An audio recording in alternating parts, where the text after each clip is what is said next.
मेरे प्यारे दोस्तों, आज का जो हमारा ये वीडियो है ये एक बहुत ही अहम टॉपिक पे है, जिस टॉपिक के पीछे समझ लीजिए पूरी दुनिया परेशान है और उस टॉपिक का नाम है सक्सेस।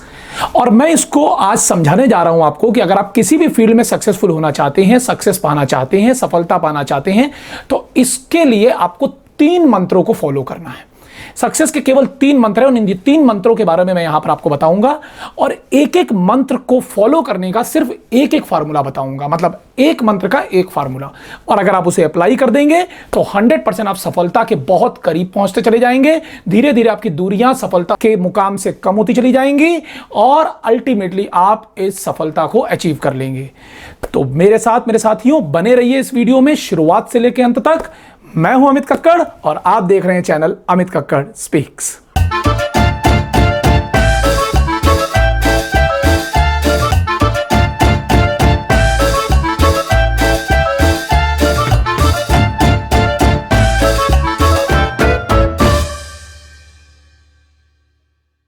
प्यारे दोस्तों, सक्सेस का जो सबसे पहला मंत्र है उस मंत्र का नाम है चॉइस, राइट सिलेक्शन, कि हम किस फील्ड में आगे बढ़ना चाहते हैं।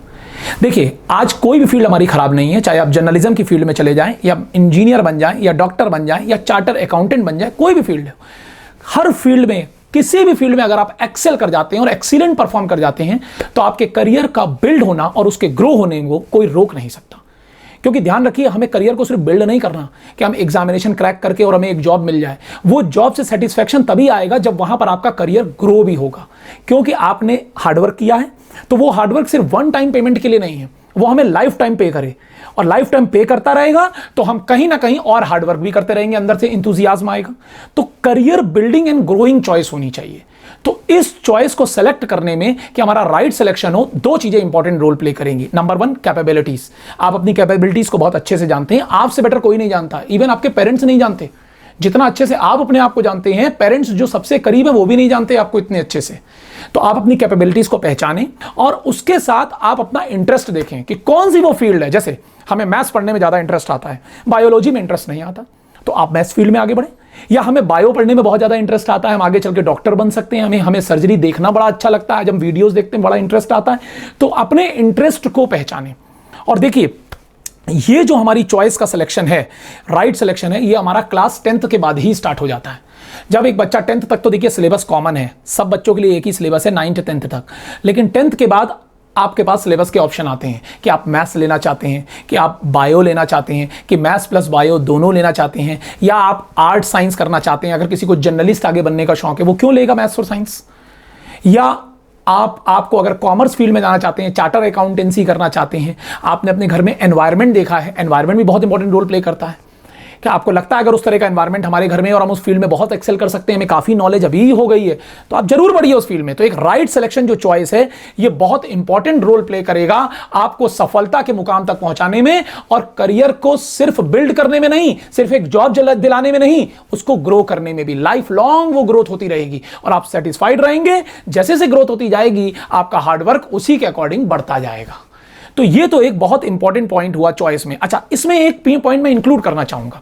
समटाइम्स हमारे जो स्टूडेंट्स होते हैं वो इस बात को लेके बड़े कंफ्यूज हो जाते हैं कि सर हमारी तो चॉइस हम समझ नहीं पा रहे, क्योंकि 2-3 चीजें ऐसी हैं जिसमें हमें बहुत इंटरेस्ट आता है।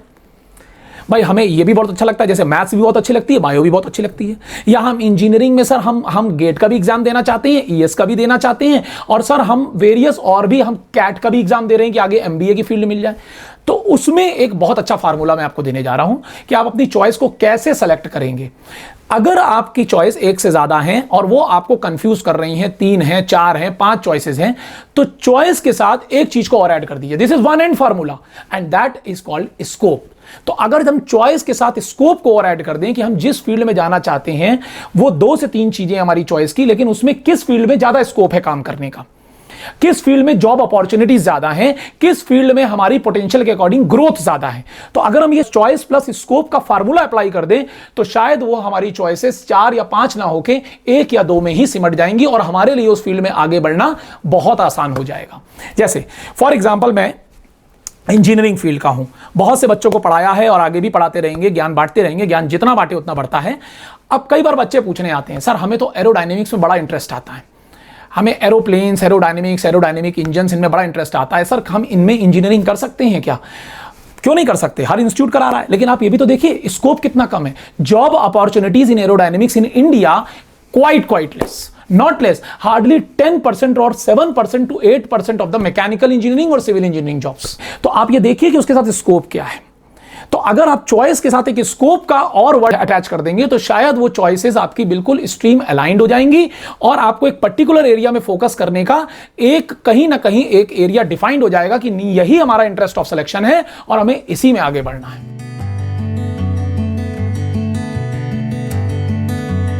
मेरे प्यारे दोस्तों, अब हम लोग सक्सेस के दूसरे मंत्र पे आते हैं और इस मंत्र का नाम है एफर्ट्स। लेकिन यह वर्ड अपने में थोड़ा सा अधूरा है। अगर मैं इसे पूरा करना चाहूंगा तो यहां पर डबल ओ और लगाऊंगा, डबल ओ एफर्ट्स। अब डबल ओ का क्या मतलब है, आप परेशान होंगे, तो मैं बताता हूं। डबल ओ का मतलब है ऑब्जेक्ट ओरिएंटेड एफर्ट्स, कि हमारे जो एफर्ट्स होने चाहिए वो 100% ऑब्जेक्ट ओरिएंटेड होने चाहिए, कि जिस चीज को हमें अचीव करना है, जिस चीज के लिए हम काम कर रहे हैं, एफर्ट्स उसके अकॉर्डिंग लगने हैं। इसको अटेन करने में सबसे बड़ी मार्ग में जो हमारी बाधा आती है, हमारे जब ऑब्जेक्ट ओरिएंटेड नहीं हो पाते ना एफर्ट्स, तो क्यों नहीं हो पाते मैं उसका रीजन बता रहा हूं, फिर मैं बताऊंगा कैसे होंगे। अगर आप रीजन को ओवरकम कर लेंगे तो हो जाएंगे। तो उसका रीजन ये होता है क्यूरियोसिटी। हम अपना बहुत समय बर्बाद कर देते हैं जस्ट अपनी क्यूरियोसिटी को क्लियर करने में, कि सर अब दिमाग में ना एक डाउट सा आ रहा है, सर पता नहीं वो डाउट जस्टिफाइड है या नहीं है, ये आप नहीं सोच पा रहे, लेकिन डाउट आ रहा है सर एकदम से ना, सर ये हवाई जहाज कैसे उड़ गया? आपको उड़ाना है?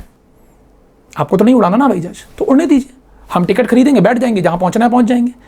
हम क्यों उसमें समय बर्बाद करें? सर एकदम से हमने टैप को बंद कर दिया तो अंदर पानी का फ्लो क्यों कम हो गया? आप प्लम्बर हो या आपको प्लम्बिंग करनी है तो आपको टैप खोल के दिखाया जाए उसके अंदर क्या हो रहा है, you will waste your time.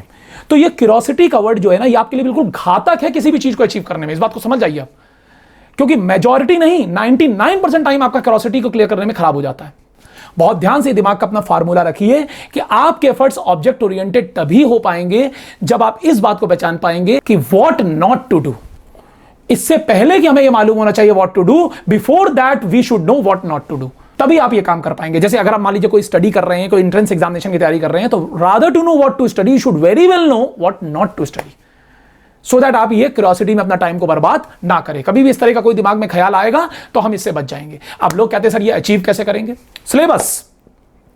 अब कोई भी एग्जामिनेशन की तैयारी कर रहे हो, कोई जॉब एंट्रेंस की तैयारी कर रहे हो, उसका सिलेबस हमेशा अपने पॉकेट में रखो, उस सिलेबस की एनालिसिस, क्योंकि इसको अचीव करना देखिए इतना आसान काम नहीं है ऑब्जेक्ट ओरिएंटेड एफर्ट्स को अचीव करना। क्या हम ऑब्जेक्ट ओरिएंटेड एफर्ट्स कर देंगे? इतना आसान काम नहीं है। इसके लिए आपको बहुत प्रिपरेशन करनी है। आपको सिलेबस का पूरा आइडिया होना चाहिए, उस सिलेबस के साथ एक उसके पिछले कम से कम 5 से 10 साल के पेपर्स का आइडिया होना चाहिए कि किस टॉपिक से कितने मार्क्स का पूछा जाता है, क्योंकि जितने मार्क्स का पूछा जाता है उसी के अकॉर्डिंग हम टाइम मैनेजमेंट करेंगे। अगर किसी टॉपिक से ज्यादा पूछा जा रहा है उसको पढ़ने में हम ज्यादा समय देंगे, किसी टॉपिक से कम पूछा जा रहा है तो हम उतना ही समय देंगे जितना रिक्वायर्ड है, उससे ज्यादा हम क्यों दें? क्योंकि आना तो वही 2 ही नंबर या 3 नंबर का है ना, जहां से 10 नंबर का क्वेश्चन आना है वहां पर हम ज्यादा समय देंगे। तो this is called the real time management. लेकिन ये तभी हो पाएगा जब आपको सिलेबस का और पिछले कम से कम 5 से 10 साल के पेपर्स का पूरा आइडिया होगा, चाहे फिर वो यूपीएससी एग्जामिनेशन हो, IIT JEE एग्जामिनेशन हो, या कोई भी एग्जामिनेशन हो यूनिवर्स का, या किसी जॉब एंट्रेंस की ही प्रिपरेशन क्यों ना हो। तो आपको इस बात का विशेष ध्यान देना है। तो आप अगर बाहर निकलेंगे घर से और चाय पीने भी कहीं जाएंगे तो भी सिलेबस आपकी पॉकेट में रहेगा। और एक समय ऐसा आएगा दोस्तों, इस बात को आप पहचान लो और 100% मान लो, मैं बोल रहा हूं ऐसा ही होगा। एक समय ऐसा आएगा जब बार बार आप सिलेबस देखते रहेंगे तो वो सिलेबस आपके दिमाग में याद हो जाएगा। जिस दिन वो सिलेबस आपके दिमाग में याद हो गया, आप इस बात को समझ जाना, ये जो क्यूरियोसिटी नाम का वर्ड था ना, जो आपका 99% समय बर्बाद कराता था, ये 1 सेकंड बर्बाद नहीं करा पाएगा। क्योंकि जब भी कोई आपसे ऐसा क्वेश्चन पूछेगा या आपके दिमाग में कोई ऐसा आइडिया आएगा कि इसकी नॉलेज हो, तुरंत वो सिलेबस रिफ्लेक्ट कर देगा, अरे ये तो मेरे काम की चीज नहीं है, हम यहां समय बर्बाद कर रहे हैं। ये नॉलेज अगर मुझे मिल भी गई तो दिमाग के सिर्फ एक कोने में बैठी रह जाएगी, एक स्पेस को ऑक्युपाई कर लेगी, लेकिन वो स्पेस भी खराब हो जाएगा जिसको ऑक्युपाई करेगी, और वो नॉलेज हमारे किसी काम नहीं आएगी। तो ये वर्ड जो क्यूरियोसिटी देखा, ये 100% खत्म हो जाएगा जिस दिन आपको सिलेबस और टाइम मैनेजमेंट, हमें कितने घंटे किस टॉपिक को देने पढ़ने में, इस चीज का रियल आइडिया लग जाएगा। लेकिन इसके लिए परफेक्ट एनालिसिस करना बहुत जरूरी है।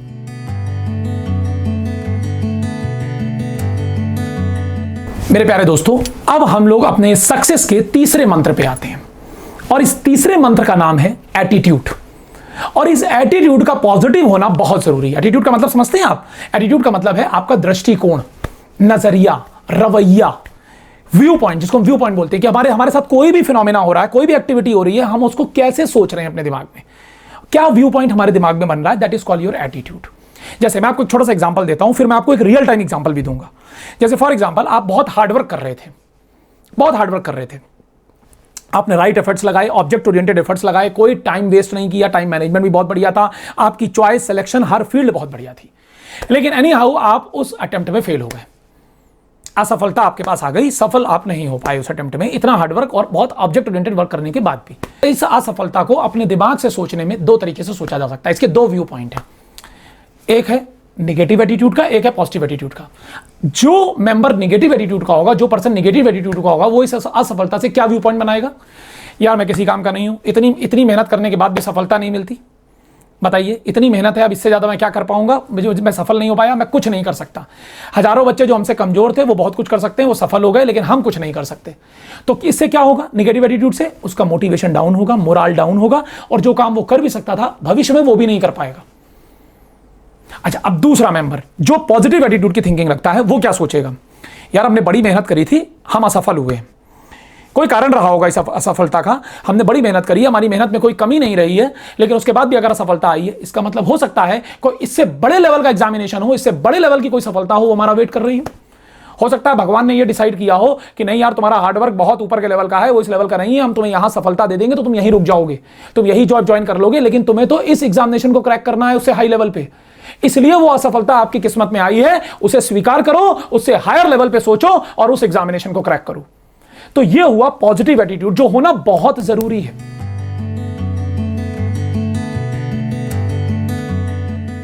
अच्छा, इसका एक मैं आपको रियल टाइम एग्जांपल देने जा रहा हूं। रियल टाइम, अभी तो मैंने जो एग्जांपल दिया उससे आपको समझ में आ गया होगा, बहुत अच्छा समझ में आ गया होगा कि एक पॉजिटिव एटीट्यूड क्या होता है और नेगेटिव एटीट्यूड क्या होता है किसी भी थिंकिंग को लेके। लेकिन अब मैं इसका रियल टाइम एग्जांपल देने जा रहा हूं। जैसे कि आपने नाम सुना होगा थॉमस अल्वा एडिसन, बहुत चर्चित नाम है, बहुत फेमस नाम है, जिन्होंने बल्ब का आविष्कार किया, उन्होंने बल्ब बनाया। लेकिन जब ये बल्ब बना रहे थे, 1000 of the experiments he failed, हजारों एक्सपेरिमेंट में ये फेल हो गए। मैं उसका आपको मेन रीजन भी बताता हूं, फेल होने का मेन रीजन क्या था? फिलामेंट की बर्निंग था। इन्होंने हजारों मटेरियल्स को टेस्ट किया, लेकिन होता क्या था, जब उसमें करंट जाती थी तो रेजिस्टेंस हीटिंग होती थी और फिलामेंट बर्न कर जाता था, अल्टीमेटली बल्ब नहीं बनता था। तो ये मुख्य कारण था बल्ब ना बनने का, जिसमें उनको फेलियर ही फेलियर मिल रहे थे। उसके बाद सक्सेस मिली, वो बात अलग है, लेकिन वो नहीं जानते थे कब सक्सेस मिलने वाली है। अब इन फेलियर्स को, जो हजारों एक्सपेरिमेंट में फेल हुए, इस फेलियर को सोचने के दो दृष्टिकोण हो सकते हैं, दो एटीट्यूड हो सकते हैं कि निगेटिव एटीट्यूड का मेंबर क्या सोचेगा और पॉजिटिव एटीट्यूड का जो पर्सन होगा वो इस फेलियर को कैसे सोचेगा। जो निगेटिव एटीट्यूड का पर्सन होगा वो क्या बोलेगा? थॉमस अल्वा एडिसन तो हजारों एक्सपेरिमेंट में फेल हुए। और जो पॉजिटिव एटीट्यूड होगा जिस पर्सन का, वो इसी फेलियर को, थॉमस अल्वा एडिसन के इसी फेलियर को क्या सोचेगा कि जो थॉमस अल्वा एडिसन थे वो हजारों एक्सपेरिमेंट में फेल नहीं हुए, एटलीस्ट उन्हें हजारों एक्सपेरिमेंट में इस बात की नॉलेज मिल गई कि वो कौन कौन से मटेरियल हैं जिनसे फिलामेंट नहीं बन सकता। तो ultimately he got the success. उसके बाद उन्हें सक्सेस इसीलिए मिली क्योंकि हजारों एक्सपेरिमेंट में उन्हें यह नॉलेज मिल गई कि वो कौन कौन से ऐसे मटेरियल हैं जिनसे फिलामेंट नहीं बन सकता। और एक बात बताऊं, ये तो मैंने पॉजिटिव और नेगेटिव एटीट्यूड के पर्सन की बात करी है कि वो क्या सोचेगा इनके फेलियर्स के बारे में। खुद थॉमस अल्वा एडिसन ने यह बात एक जर्नलिस्ट को बोली। When जर्नलिस्ट आस्क्ड, एक जर्नलिस्ट ने उनसे पूछा, जब उनका बल्ब बन गया, हजारों एक्सपेरिमेंट के फेल होने के बाद जब बल्ब बना, तो उनसे पूछा कि what do you feel mister Edison, what do you feel after getting failures in 1000 of experiments? तो you know what Edison said? Edison said, I didn't fail, you are thinking I didn't failed. This bulb invention, the invention of this bulb is the result of those 1000 steps. तो आप सोचिए कि positive attitude क्या होता है, कितना positive attitude रहा होगा तब कहीं जाके उनका बल्ब बन पाया। नहीं तो लोग तो 1 2 3 4 एक्सपेरिमेंट करने के बाद वो फेलियर आ जाए तो वो बैठ जाते हैं। अब बात आती है इसके फार्मूले की। आप सोच रहे होंगे कि सर हर एक मंत्र जो आप दे रहे हो उस मंत्र को अप्लाई करने का फार्मूला भी है, तो इसका फार्मूला क्या है? इसका फार्मूला सिर्फ एक है, क्योंकि देखिए पॉजिटिव एटीट्यूड तो सभी लोग बोलते हैं, लेकिन कोई ये नहीं बताता पॉजिटिव एटीट्यूड आएगा कैसे। ये नेगेटिव जो थिंकिंग हमारे दिमाग में चल रही होती है वो कैसे जाएगी, सिर्फ एक है, डोंट बी एंग्जियस। किसी भी प्रकार की कोई एंग्जाइटी क्रिएट मत करिए अपने फ्यूचर के लिए। कर्म करो, फल की इच्छा ना करो, ये वर्ड वहीं से आया है, ये जो कहावत है ना, ये वहीं से आई है, फल की इच्छा। क्योंकि फल की इच्छा करने में आपका फ्यूचर आ जाता है। और मैंने आपको पिछले वीडियो में बात अच्छे से क्लियर करी थी कि जो कल आने वाला फ्यूचर है, जो आज के लिए कल आने वाला फ्यूचर है, वो कल का प्रेजेंट बनेगा। तो आपको प्रेजेंट के साथ रहना है, कर्म करो, बिलीव मी सब कुछ अच्छा होगा। आप प्रेजेंट के साथ रहिए, किसी प्रकार की कोई एंग्जाइटी क्रिएट मत करिए। Don't create any anxiety in your mind related to your future. यही एक ऐसा फार्मूला है जिससे आप पॉजिटिव एटीट्यूड रख पाएंगे और ये तीसरे मंत्र को 100% फॉलो कर पाएंगे।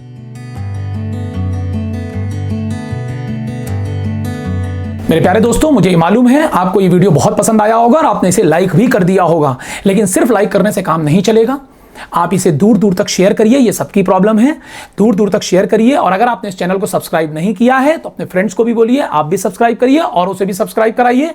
और मैं आपको एक इंफॉर्मेशन देना चाहता हूं, हमारा अमित कक्कड़ स्पीक्स के नाम से फेसबुक पेज है, उसे भी फॉलो करिए, और मैं इंस्टाग्राम और टेलीग्राम पे भी हूं, उन चैनल्स को भी आप ज्वाइन करिए और हमारे साथ बने रहिए। जय हिंद, नमस्कार।